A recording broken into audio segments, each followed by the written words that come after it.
Hello and welcome to our morning edition of Arirang News. We begin with these stories making the headlines at this hour. U.S. President Donald Trump lashed out at European countries for rejecting help to safeguard the Strait of Hormuz and said Washington no longer needs help from other allies, including South Korea. Two of Iran's most senior security figures have been killed in recent airstrikes by Israel, further raising tensions in the region. Iran's new supreme leader Mojtaba Khamenei has vowed revenge and has reportedly rejected international calls for de-escalation.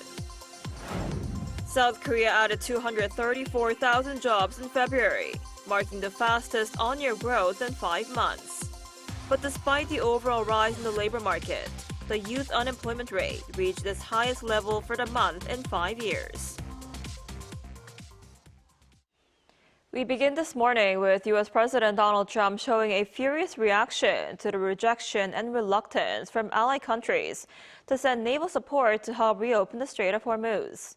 Meanwhile, a senior official in his administration has resigned over Washington's conflict with Tehran.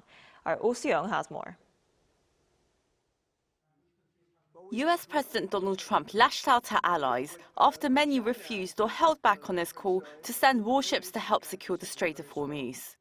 Posting on Truth Social, Trump declared America no longer needs or desires NATO's assistance, and likewise Japan, Australia and South Korea. He stated the U.S. does not need the help of anyone, saying it is, quote, by far the most powerful country anywhere in the world. The outburst came on Tuesday after Trump had spent the previous days pressing allies to send their navies to the Strait of Hormuz, after Iran effectively closed the waterway in retaliation for U.S.-Israeli attacks. So, I think NATO's making a very foolish mistake, and I've long said that, I wonder whether or not NATO would ever be there for us. So this was a great test, because we don't need them, but they should have been there. France has drawn the clearest line. President Emmanuel Macron said Paris would never take part in operations to reopen the Strait of Hormuz in the current context, stressing that France was not party to the conflict. Australia's Transport Minister Catherine King bluntly said Canberra will not be sending a ship to the strait. Japan was more guarded but no more willing. Prime Minister Sanae Takaichi said there had been no decisions whatsoever on dispatching escort ships, and that Tokyo was still considering what it could do within its legal framework. South Korea has said it did not receive an official request, while its lawmakers have indicated a deployment would require legislative approval. Meanwhile, the United Arab Emirates has shown more openness. A senior Emirati official said on Tuesday that Abu Dhabi could join an international effort to secure the strait. Split reactions are also emerging from within Washington. On Tuesday, Joe Kent, the head of the National Counterterrorism Center, resigned over the war, becoming the first senior Trump official known to quit over the conflict. In his resignation letter, Kent wrote that Iran posed no imminent threat to the U.S. and said he could not support the war in good conscience. Oh Soo-young, Arirang News. And Israel says it has killed 2 of Iran's top security figures in fresh airstrikes as tensions in the Middle East continue to escalate. Iran's new supreme leader is vowing revenge and rejecting calls for de-escalation. Our Lee Seung-jae has more. Israel says 2 of Iran's most senior security figures have been killed in recent airstrikes, marking a major escalation in the ongoing conflict. According to Israeli officials on Tuesday, Ali Larijani, described as Iran's top security official, and Gholam Reza Soleimani, head of the paramilitary Basij force, were killed in separate U.S.-Israeli strikes. Iran has since confirmed the deaths of both men. The Israel Defense Forces said its Air Force carried out what it called a precise strike near Tehran on Monday night that killed Larijani.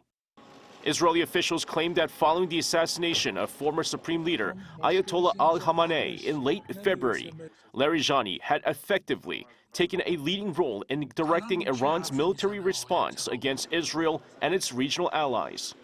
Iran's Islamic Revolutionary Guard Corps also confirmed the death of Basij commander Gholam Reza Soleimani, describing him as a veteran military leader who played a key role in past conflicts, including the Iran-Iraq War, and in mobilizing public support for the regime. Israeli Prime Minister Benjamin Netanyahu said the killings are part of a broader campaign to weaken what he called Iran's terror-spreading leadership, warning that Israel still has many more surprises ahead. There is cooperation between our air forces and naval forces between me and President Trump and his people. We will assist both with indirect attacks, which generate immense pressure on the Iranian regime, and with direct actions. There are many more surprises. Meanwhile, Iran's newly appointed supreme leader, Ayatollah Mojtaba Khamenei, has reportedly rejected international calls for de-escalation. A senior Iranian official said he is demanding that both Israel and the United States be brought to their knees before any negotiations can take place, signaling a hardening stance as tensions continue to rise. Lee Seung-jae, Arirang News. Meanwhile, following reports that the U.S. is moving parts of a terminal high-altitude area defense system from South Korea, a senior Pentagon official said the ability to redeploy defense assets quickly is a tremendous strength. Speaking at a House Foreign Affairs Committee hearing on Tuesday, Undersecretary of Defense for Acquisition and Sustainment, Michael Duffy, addressed concerns that parts of the system could be moved to the Middle East amid the ongoing war with Iran. He said the U.S. prioritizes sending military resources to areas of the most urgent need, but declined to comment on how long any specific redeployment might last. He also reaffirmed Washington's commitment to its security alliance with Seoul. With the war in the Middle East now into its third week, President Lee Jae-myung has urged his officials to prepare for the worst-case scenarios from the prolonged conflict. Our Blue House correspondent Yoon Jung-min reports. Preparing for the worst-case scenarios stemming from a possible prolonged conflict in the Middle East. That was the message from President Lee Jae-myung on Tuesday as he presided over the weekly cabinet meeting at the government complex in Sejong, noting that oil prices have started to stabilize since a price cap was implemented. But he warned of further uncertainties. 중동 상황이 당초 예상을 뛰어넘는 방향으로 확대되고 있습니다. 현재와 같은 양상이라면 잠시 진정됐던 석유 가격이 다시 불안정해지고 민생 전반에 가해질 충격도 커지게 될 것 같습니다. He called on officials to supervise prices on site to make sure the price cap is actually reflected at the gas pumps, as some cases have been reported where oil refiners and gas stations raised prices despite the new rule. We will impose strict punishment on any violation of the oil price cap and the false reporting of supply prices. On top of that, President Lee emphasized the need to find alternative energy supplies. UAE에서 추가 원유를 확보했던 것처럼 우리의 외교 역량과 자산을 총동원해서 안정적인 추가 대체 공급선 발굴에 총력을 기울여야 되겠습니다. He mentioned the possibility of temporarily limiting the use of private vehicles and placing export controls on certain items if necessary. He also instructed the cabinet to swiftly organize an extra budget. 전쟁 추경이 신속하게 집행될 수 있도록 다각도로 노력해 주시기 바랍니다. 결국은 소득 지원 정책을 안 할 수가 없을 것 같은데 이번 추경을 한다면 그럴 때도 아주 지방에 더 대대적으로 할 수 있게. Balancing out development across all regions of the country was also on the agenda as the meeting took place in the administrative city of Sejong. Additionally, the cabinet approved a bill aimed at implementing U.S. investment worth $350 billion, for which a strategic investment corporation will be established. Yoon Jung-min, Arirang News.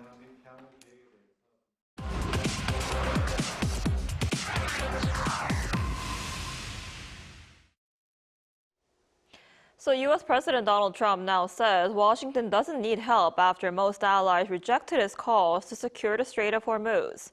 And this comes as global uncertainty escalates, with the U.S. even seeking to delay Trump's visit to China, which was initially set for 2 weeks from now. For more, we're joined today by Brian Myers, Professor of International Studies at Dongseok University. Professor Myers, thanks for coming on today. My pleasure. So, after Australia, Germany, and Japan said they weren't planning to participate, President Trump even said it was actually a loyalty test. So, if the U.S. doesn't need help protecting the waterway, what's really behind Washington's move? Well, I think that saying that his request was just a loyalty test may be just a way of saving face now that his administration has been humiliated by the lack of a response from any of America's allies. But as some South Korean experts were saying about this all along, this may be more about financial burden sharing than about military cooperation anyway. So now the Americans have asked for help. The allies have refused to provide it. And now President Trump can say, well, all right, the least you can all do now is pay a lot more for your own defense. But, the president has been contradicting himself so often over the past few days, and sometimes in the same speeches, that it's hard to tell when he means what he says.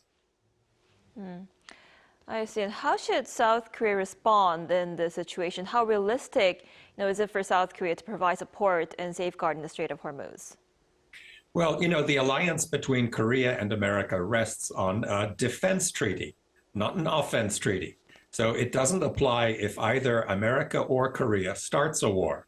So I think South Koreans do not need to feel like they're being bad allies here if they're not enthusiastic about rushing into the Strait of Hormuz, which would be, I think, a very reckless thing for the government to do. Now, in the past, during the two Gulf Wars, South Korea managed to keep the Americans happy without making enemies in the Middle East. And perhaps that can be done this time, too.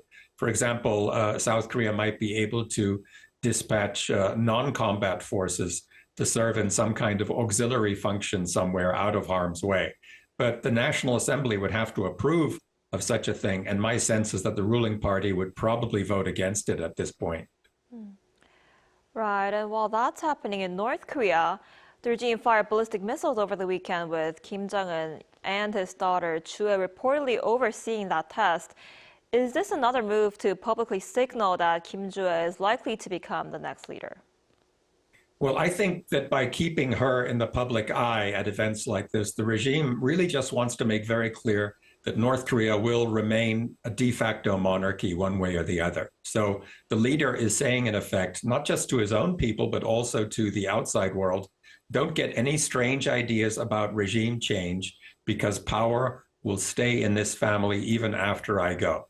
That's the main signal. But this does not necessarily mean that Kim Joo-ae has to be the successor, because for all we know, the leader has a son somewhere who he wants to keep out of the limelight for a few more years, perhaps for security reasons. But one way or another, the Baekdu dynasty seems likely to continue into the next generation. I see. And North Korea also says its newly elected Supreme People's Assembly will convene its first session this weekend for a constitutional revision. What should we expect? Well, the Constitution is less important in North Korea than the charter of the Workers' Party. And that charter was amended last month to enshrine Kim Jong-un's new doctrine that South Korea is not a partner on the road to unification. It's a hostile state, and it must be treated accordingly. Now, an amendment in that vein was already made to the Constitution, but everybody now expects a much more thorough revision of it, including a very clear definition of what North Korea's borders are. And this is relevant to South Korea because if the North says our southern border is the DMZ, some people here may start calling for South Korea's constitution to start saying that this country's northern border is the DMZ, which would be a departure from Article 3, which now says that the Republic of Korea extends over the entire peninsula. So it's something that I think a lot of South Korean people are keeping an eye on. Right, and North Korea is, still largely closed to tourists, but passenger train services between Beijing and Pyongyang were put back on track last week for the first time in 6 years, and direct flights are also expected to resume soon. What does this tell us about relations between North Korea and China? Well, it doesn't tell us a whole lot, but I think it's enough to put to rest any rumors that China and North Korea are squabbling or on bad terms. Western media have, for a few years now, been quite eager to play up the disunity inside the so-called authoritarian camp of Russia, China, and North Korea. But these restored connections give the lie to that, I think. On the other hand, Kim does not seem very eager to let large numbers of Chinese tourists back into the country, whereas 5,000 Russian tourists visited North Korea last year. So my sense is that all three countries, Russia, China, and North Korea, are getting along fine, but the North is likely to continue prioritizing its relationship with Russia. I see. All right, Professor Myers, thanks for taking the time today. We appreciate it. Thank you for having me.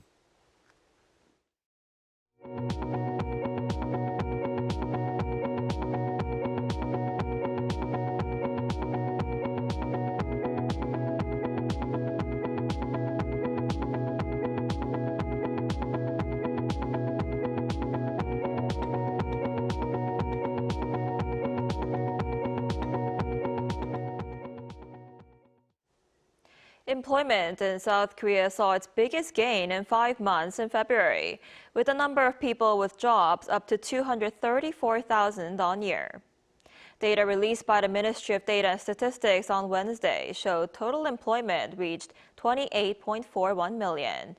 However, employment among young people fell by 146,000, raising the unemployment rate for that group to 7.7%, the highest for any February in 5 years.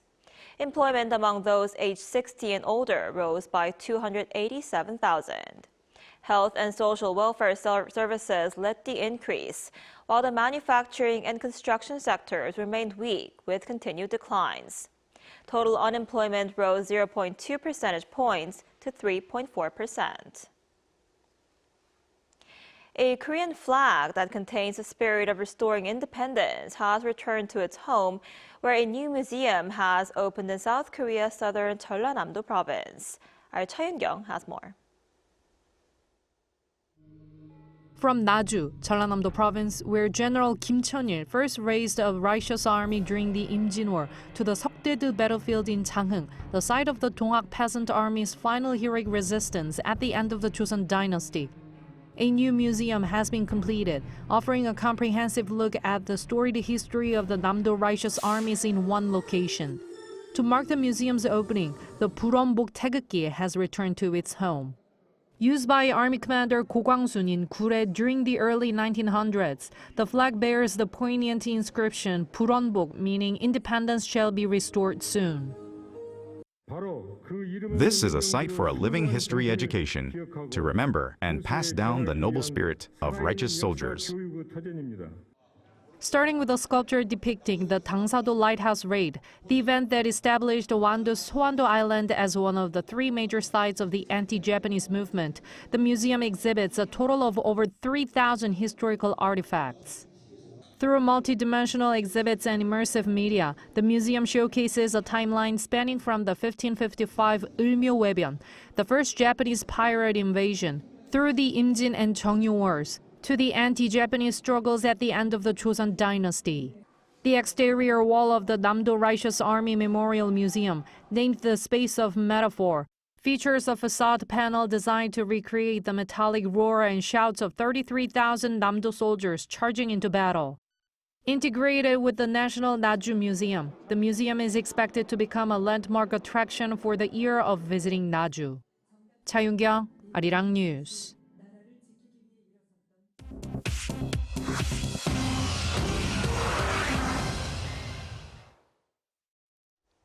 Good morning, I'm Chu Ji-hyun, and this is The World Now.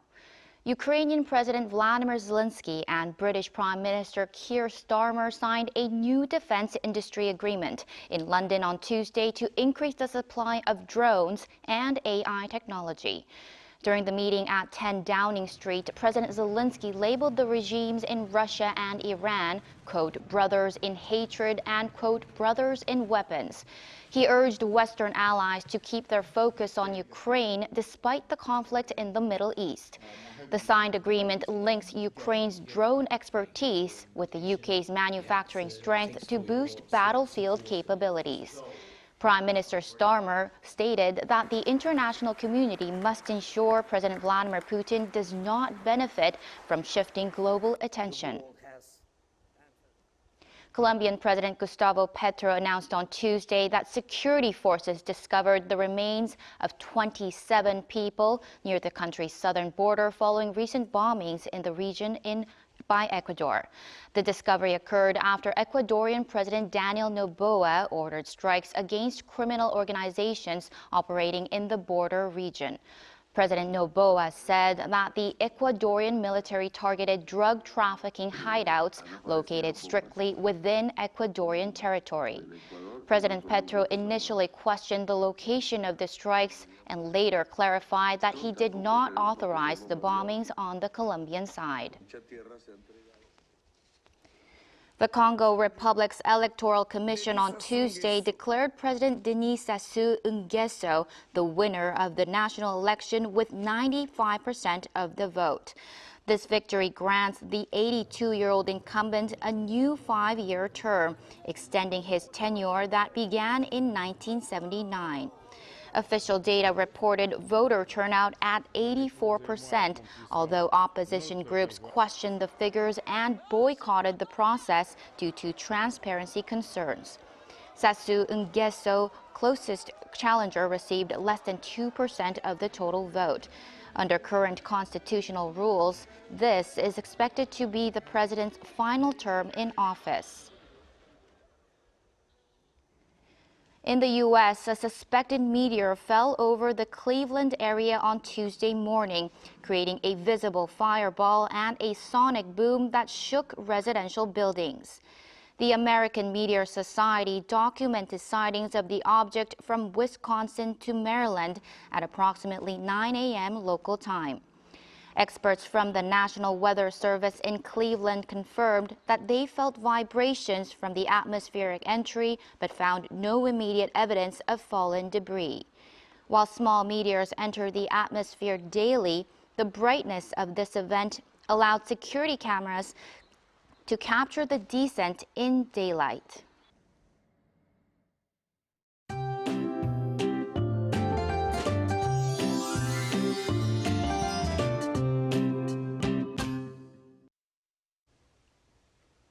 Most regions woke up to spring rain this morning. And as for rainfall, mountainous regions on Jeju Island could see over 60 millimeters and 10 to 30 millimeters for the southern coast, but most of the central areas will get 5 to 10 millimeters of lighter rain.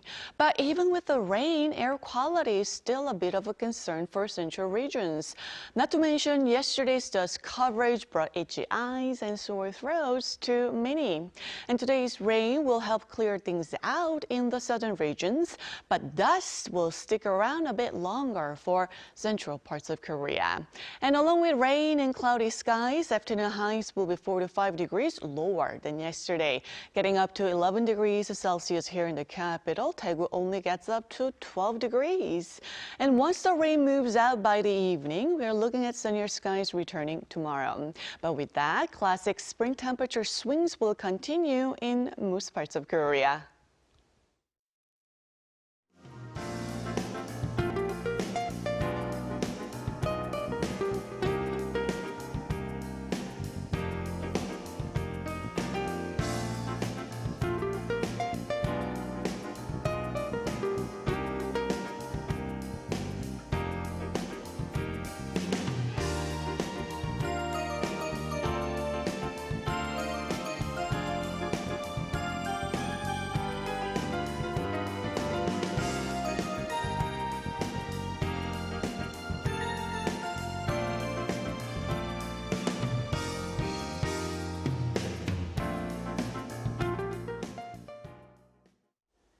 Now that's all we have for this morning. Arirang News will be back at noon Korea time. Thanks for watching.